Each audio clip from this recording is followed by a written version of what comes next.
Hello, ladies and gentlemen. Welcome to this, and pay no attention to the crappy look of this thing. I'm just using the inbuilt webcam on the new computer. I'm just trying to see how this my headset thingy goes that I've rigged up for my podcasting. So hopefully it sounds good. If not, I'm going to be annoyed because it took me fucking 30 minutes to get this shit working because you have to disable the inbuilt microphone because I'm not downloading fucking third party. Anyway, so this game here, which yes, I've fallen on my sword, pun intended, I suppose. I'll be here all week. Because once you give me like a non-magic medieval RPG, I kind of have to feel like I have to try it. And one of you commented on it. I never even knew the game existed, and then I watched gameplay, and I fucking now I've got it. The issue is the 21.7, I believe, gigabyte patch that people are complaining about, and I can't figure out why. Because a lot of you guys seem to want a digital-only future, and if you want a digital-only future with no disk drive, even though that probably will never happen, I can't ever see happening, or gaming will become a streaming service, or gaming will become a downloading service. And now you're worried about a 21 point something gigabyte patch when you would have to download 40, 50, 60 gig. Well, really, if it was a download, the game could be as big as it wants, because at the moment it has to fit on a Blu-ray disc, mainly, or a proprietary disc, or a cartridge, or whatever. So if you have free reign, could you imagine how big they could be? I think the people with good internet in these situations are seriously not considering that most people don't have good enough internet to either stream video games, especially stream video games, or download video games. So I'm lucky. I've got NBN. And for those outside the country, that means I've got fibre optic through the street and then fibre optics to the house. So at the moment, if you get NBN in Australia, you'll only get fibre to the street and then copper to the house because the government loves copper. And there's nothing wrong with it. You can get speeds of like 2 meg, so fucking, what are you bitching about? So I'm lucky enough to have, I think, 80 down, 40 up. So I'm in a small percentage, especially in my country, that is capable of those speeds. So if you live in a country, or you live in Australia, and you've got shitty internet, I first of all, I feel very badly for you in this generation of gaming, especially with 21 point something gigabytes worth of patches. But I think that the people, your fellow gamers, are selling you out a little bit, which sucks.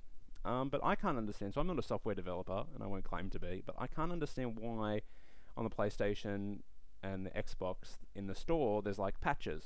And then you can download the patch, because I'm lucky enough to drive, and I live close to town, so I can go and go to JB Hi-Fi and pick this up, and then be back in 15 minutes, depending on if I get a coffee or not. So then I've got the download on, and then I can go out and do stuff, or I can go to whatever. But if you don't drive, or you don't live close to a store, then you got to get on the bus or the train, or scab a lift, or walk, and then you got to come back, and then you got to put it on, and then you might have to go to work, or you might have to go to thingy. Whereas if you could just download the patch, say the game comes out today, but you're not going to get it because you have to go to work, or you have to go to uni or TAFE or college or whatever. Throw the patch on, pick the game up on the way home, sweet. Download it, run it as an executable. I don't know, because a patch really, to my knowledge, either installs new content or patches over existing stuff, hence the term patch. So it's not like you would be downloading the game that you could then run. It doesn't make sense to me why that's not an option, especially now that you've got 21.7 gigabytes worth of patches. It's unfortunate, but if you want a digital-only future, then this is just the beginning. I don't want a digital-only future. I love buying games. I love having them in alphabetical order because I'm neurotic, and I just like having a physical thing. But I don't know. I suppose you can't have your cake and eat it if you want a digital future. But again, I can't understand why you just can't download patches separately, as you can do on PC. Oh, hang on. It's been a while since I played PC games, so Steam would regulate patches. But can you still download them independently? Probably. So I can't understand why that can't work for console.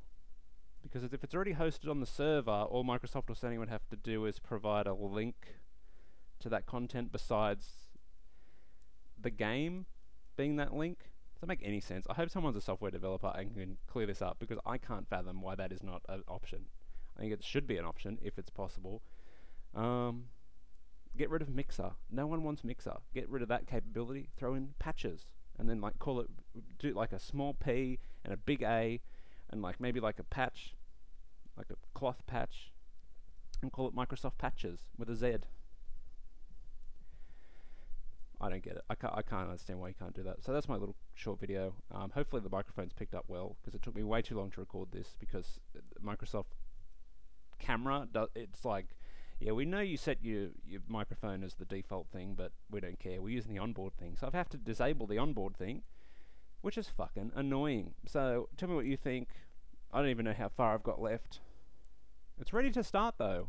Kingdom Come Deliverance. It's at 58%, and I only put the download on probably 30 minutes ago. So I know. But that means it probably hasn't even started the download. Also, my Xbox, I don't know if anyone else has got this problem. So again, like I said, I get 80 down, roughly. So the patch will be at 80, 70, 60. That's all good. It's flying along. And then it'll drop down to 1 megabyte, and then it'll drop down to kilobytes. And if I don't so if I go into network settings, and just go, what's that option where it tells you the health of your network? Do that, scans the network, and then it jumps straight back up to 80. So I have to fucking sit here all day and play babysitter to make sure it doesn't, because I've left it and come back and say it's only like a couple of gigabyte patch or an update or a game even, come back after an hour and it's like at 30% because it's stopped at like 1.5 meg or even kilobytes. Bits. Now hang on, bytes of speed, bits of space. Hang on, it might be the other way around. Yeah, not a software developer. So if anyone knows how to permanently fix that, that would be sweet. It's hardwired into the network. It's not like it's on Wi-Fi or anything. It's fucking land. And it does it all the time. I'm unsure if the PlayStation does it. Tanner said his Xbox does it as well, which is fucking annoying for the both of us. So if yours does it, or you're noticing slow downloads, that could be what's going on. So make sure to shuffle up your network settings, and then it'll boost it back up, which is fucking annoying to keep having to do that, but now we're at 62%, so maybe it is downloading the I don't know. I probably should have put the network settings app on so I could show you, but I can't be bothered. So yeah, looking forward to playing this game and probably getting the shits with it in the first 20 minutes and never playing it again. But I'm happy to fall on my sword. Try new things. It's their first game, I think. So yeah, excited to play it. So until next time, tell me what you guys think about the digital future and day one patches of 21.7 gigabytes, I believe it is. Until next time, rate, comment, and subscribe. I'm out. Peace.